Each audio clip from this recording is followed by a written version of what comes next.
Yeah, so there were two really important additions to the Adapt TV and AOL platforms family. Convertro, leader in multi-touch attribution, and a company called Precision Demand out of Seattle, which was focused on programmatic TV planning, analytics, and attribution. So the combination of those two really helped to change the game in terms of how you evaluate the value of television, not just looking at audience composition or how well you can reach and how much frequency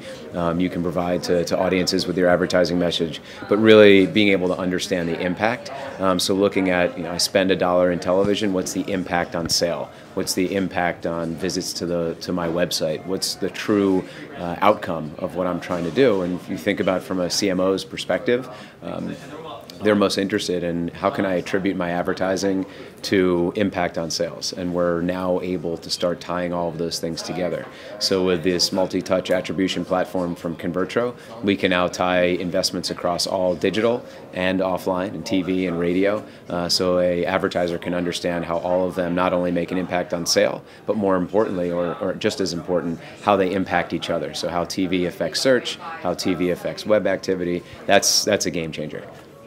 Yeah, I mean, I think it gives us a very unique advantage. One, just being a unified platform that covers really all mediums. Right now, with Adapt TV covering video across all screens, and then as we build towards One by AOL, bringing all of the programmatic platforms in the AOL platforms family together under one uniformed UI is going to be, I think, a game changer and significantly different than any other player in the marketplace. For TV in particular, our capability to onboard first-party data to do targeting, analytics, optimization with that first-party or third-party data is unique and certainly at least competitive or ahead of our competitors in the market. But now bringing the attribution data in and bringing that in a constant feedback loop, so you're not, again, just not looking at audiences, but the impact of those TV investments, constantly going back into a machine learning platform to make better decisions and better optimizations in the future, I think is unrivaled at this point.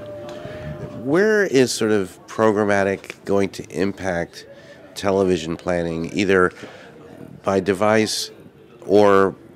perhaps regionally by a region in the globe? Yeah, I think probably the biggest impact is just platforms like ours and some other ones that are starting to emerge, giving advertisers and agencies the capability to process massive amounts of data, lots of different data sets, and bringing them all together into one platform, into one database to be able to be leveraged for, let's say, programmatic planning, which a lot of that's been done in spreadsheets and some in-house built tools. There are some sophisticated tools out there. I don't think that any of them have been able to get as far along in looking at so much data to be as predictive about where audiences will be, and specifically about audience behavior, not just what they'll watch, their age and gender demography,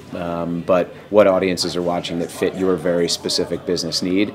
the kind of things they buy, the kind of credit rating they have, the kind of car they own, all of those being able to be brought to bear in an automated platform rather than bringing together lots of different data sets and spreadsheets with data that has latency of 6 or 12 months, getting into more real-time feedback on where those audiences are, so you can constantly make new predictions about where they'll be consuming media, giving you the opportunity to optimize your media plans in flight.